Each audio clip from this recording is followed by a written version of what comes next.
प्रायश्चित्त कराल तर तुमच्या लेकरांना न्याय मिळेल. देहांत प्रायश्चित्त म्हणजे काय? जिवंतपणी मरायचंय हो.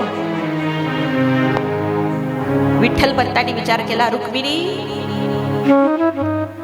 अगं संन्यास मी घेतला, पण या संन्यासाचं दुःख आपल्या लेकरांच्या वाट्याला येऊ नये. आपल्या लेकरांना जगाने स्वीकारावं, सांभाळावं. म्हणून रुक्मिणी ब्राह्मण वृंदांनी प्रायश्चित्त सांगितलं, देहांत प्रायश्चित्त. आपा पती पत्नीला आपल्याला देहांत प्रायश्चित्त करावं लागेल. रुक्मिणी आईसाहेब म्हणतात, स्वामी आपल्या लेकरांना जर जग स्वीकारत असेल आणि न्याय मिळत असेल तर आपण दोघं पती पत्नी देहांत प्रायश्चित्त घेऊ. ऐका ना, 4 वर्षाची मुक्ताई आहे, 6 वर्षाचे सोपान काका, 8 वर्षाचे ज्ञान दादा आणि 10 वर्षाचे निवृत्ती दादा. लहानी लहानी लेकरं. त्या लहान लहान लेकरांना सोडून देहांत प्रायश्चित्त करायचंय. कोणत्या बापाला वाटेल एवढी गोजीरवाणी लेकरं सोडून मरावं म्हणून? कोणत्या आईला वाटेल एवढी गोंडस गोजीरवाणी लेकरं सोडून आपण तर देहांत प्रायश्चित्त करावं म्हणून? पण समाज व्यवस्थेच्या पुढे काही चालत नव्हतं. ब्राह्मणांनी सांगितलं होतं, देहांत प्रायश्चित्त केला तर तुमच्या लेकरांना न्याय मिळेल. न्याय मिळावा म्हणून विठ्ठल पंत म्हणतात, रुक्मिणी मला माहिती आहे या लेकरांना सोडून देहांत प्रायश्चित्त करायला तुझं मन होणार नाही. हे जर दिवसा आपण यांना सोडून गेलो तर लेकरं आपल्याला जाऊ देणार नाही. म्हणून रुक्मिणी आज रात्रीला आपले लेकरं झोपले की लेकरं झोपल्यानंतर आपण देहांत प्रायश्चित्त करायला जायचंय. दोघा पती पत्नीचं ठरलं. 4 लेकरं, झोप लागली लेकरांना. अर्ध्या रात्रीला विठ्ठल पंतांनी रुक्मिणीला उठवलं. रुक्मिणी आपलं ठरलंय, लेकरं झोपले, आपल्याला देहांत प्रायश्चित्त करायला जायचंय. 4 लेकरं झोपलेले. आणि ऐका, विठ्ठल पंतांनी रुक्मिणीचा हात धरला. रुक्मिणी निघावं लागेल आपल्याला लेकरांसाठी. पदर डोळ्याला लावला त्या आईने. आणि ऐका ना, ती आई इवल्याशा लेकराच्या मुक्ताईच्या डोक्यावरून हात फिरवते. मुक्ते येते ग तुझी आई. इवल्याशा सोपान काकाच्या डोक्यावरून हात फिरवते. सोपाना येते तुमची माय. इवल्याशा ज्ञानदादाच्या पाठीवरून हात फिरवते. ज्ञाना तुझ्या नावातच ज्ञान आहे. ज्ञानाने सांभाळून घे सगळ्यांना. आणि ऐका, आई वडील कुठे गेले हे जर या लेकरांनी विचारलं तर काय सांगेल माझा निवृत्ती.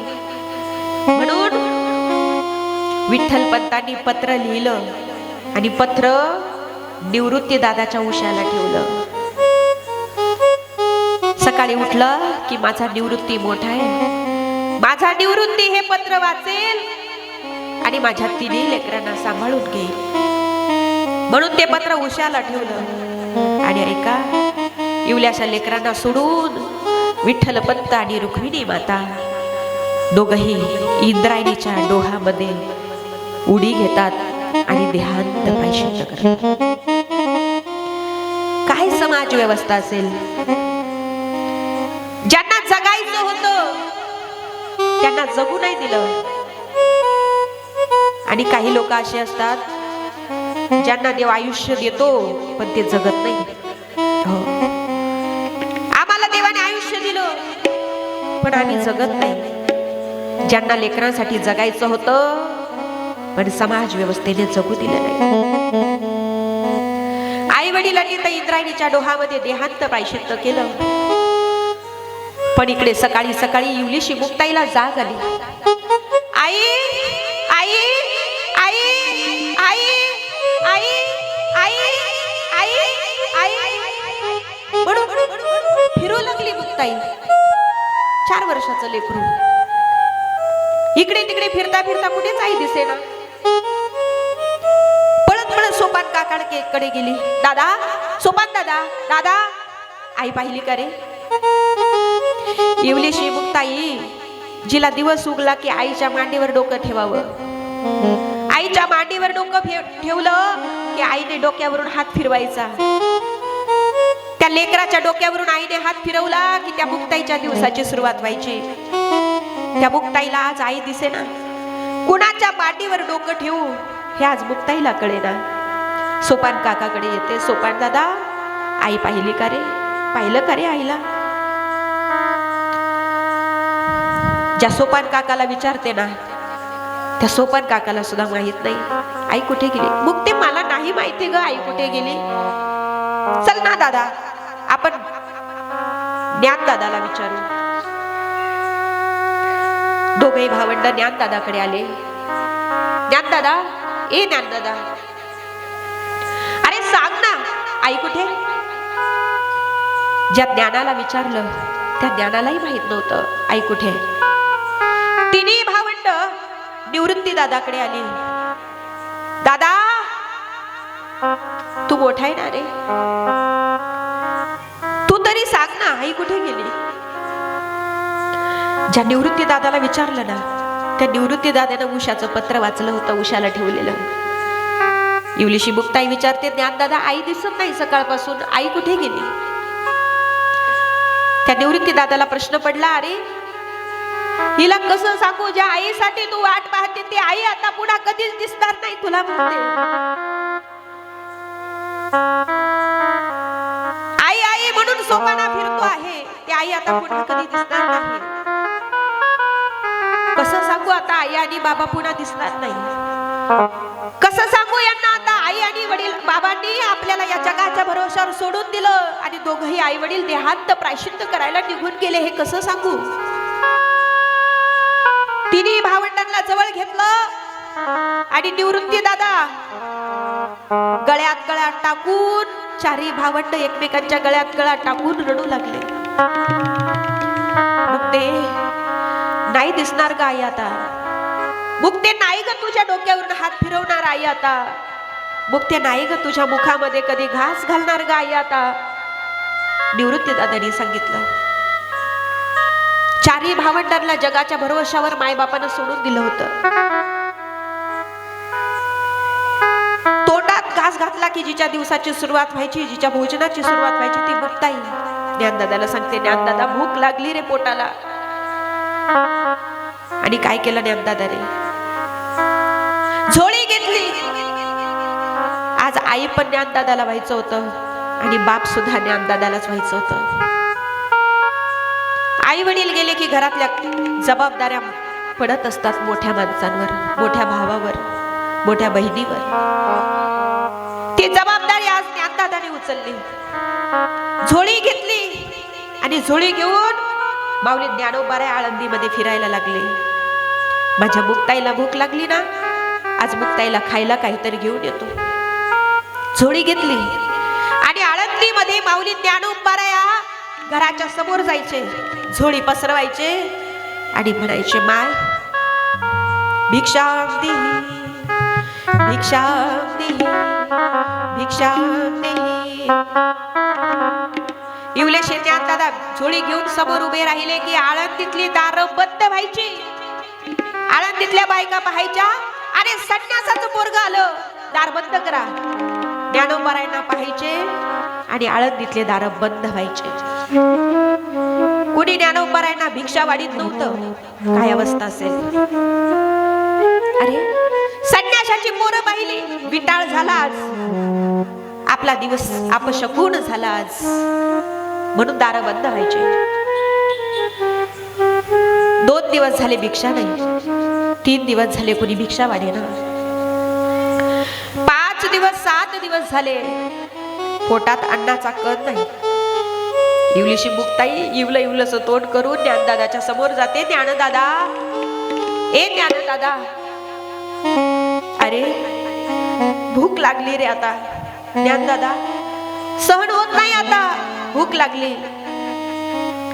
आज पुन्हा ज्ञानदादाने झोळी घेतली आणि पुन्हा ज्ञानदादा भिक्षा वाढायला घ्यायला निघाले, मागायला निघाले. माय भिक्षा ही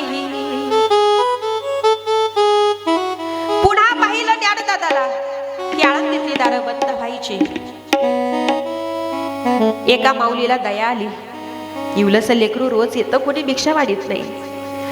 त्या माऊलीला दया आली, त्या आईला दया आली. तिनं काहीतरी भिक्षा ज्ञानोबरांना वाढली. तेवढ्यात एका पोराने पाहिलं, अरे संन्याशाच्या पोराला कोणी भिक्षा वाढली. ते पोरग पळत पळत आलं, ज्ञानोबरांची झोळी ओढली. जी भिक्षा मिळाली होती ना ती मातीत टाकली, तिच्यात माती घालवली. संन्याशाच्या पोरा, तुला काय करायची भिक्षा? अरे संन्याशाची पोरं तुम्ही, कशाला तुम्हाला भिक्षा पाहिजे? वाईट वाटलं. अरे नसेल भिक्षा वाढायची तर नका वाढू, पण अपशब्द का बोलता? वाईट तरी का बोलता? नसेल वाढायची भिक्षा तर नका वाढू, पण संन्याशाची पोरं पाहिली विटाळ झाला असं तरी का म्हणता? आज ज्ञानोबरायांना हृदयाला शब्द लागले आणि ज्ञानोबराया ताड ताड ताड ताड ताड ताड निघाली. कुटीच्या आतमध्ये आले आणि आतमध्ये येऊन ताटी बंद केली आणि मध्ये माझे ज्ञानोबराया रडायला लागल्यास. आज जगाची माऊली रडायला लागली, रडायला लागले ज्ञानोबराया. लांबून मुक्ताईने पाहिलं, आज माझा ज्ञानदादा लवकर आला, म्हणजे झोळीत कोणीतरी भिक्षा वाढली असेल. पळत पळत आली मुक्ताई. ज्ञानदादा, आणलं का रे काही? भूक लागली रे, आणलं का काही? पण मधून आवाज येत नाही. ज्ञानदादा, काहीतरी दे ना खायला, पण आवाज येत नाही. ताटी वाजून पाहिली. ज्ञानदादा, अरे ताटी उघड, पण मधून ज्ञानदादा बोलत नाही. ज्ञानदादा ताटी उघडा, ज्ञानदादा ताटी उघडा, ज्ञानदादा ताटी उघडा, पण मधून आवाज येत नाही. ज्ञानदादा, एकदा बोला तरी. मुक्ते, आता बोलायची इच्छा नाही. मुक्ते, आता जगात येण्याची इच्छा नाही. मुक्ते, आता कुठे जावं असं वाटत नाही. मुक्ते, अगं आई वडिलांनी देहांत प्रायश्चित्त केलं आपल्या, न्याय मिळावा आपल्याला म्हणून, आणि लोक भिक्षा वाढत नाही ग. संन्याशाची पोरं पाहिली म्हणून विटाळ झाला असं म्हणतात ग. मुक्ते, का बोलावं असं? का बोलावं असं? इवलीशी मुक्ताई ज्ञानदादाला सांगते, ज्ञानदादा, जगावर का रागवरता? ज्ञानदादा, बोलता बोलता, जेवता जेवता दाताखाली जर जीभ आली आणि जीभ जर दातांनी चावली तर कोणी असं म्हणतं का माझ्या जिभेला दातांनी चावलं म्हणून 32च्या 32 दात पाडून टाकतो? नाही म्हणा. ज्ञानदादा, जीभ दाताने चाविली कोणे 32 पाडिली. ज्ञानदादा, जीभ दाताने चावली म्हणून कोणी 32 पाडत नाही, कोणी 32 दात पाडत नाही. जग तुम्हाला वाईट म्हटलं म्हणून जगाचं कोणी एवढं वाईट, जगाविषयी कोणी एवढं नाराज होत नाही. तुम्ही योगी आहात. योगी पावन मनाचा, योगी पावन मनाचा, योगी पावन मनाचा, योगी पावन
पावन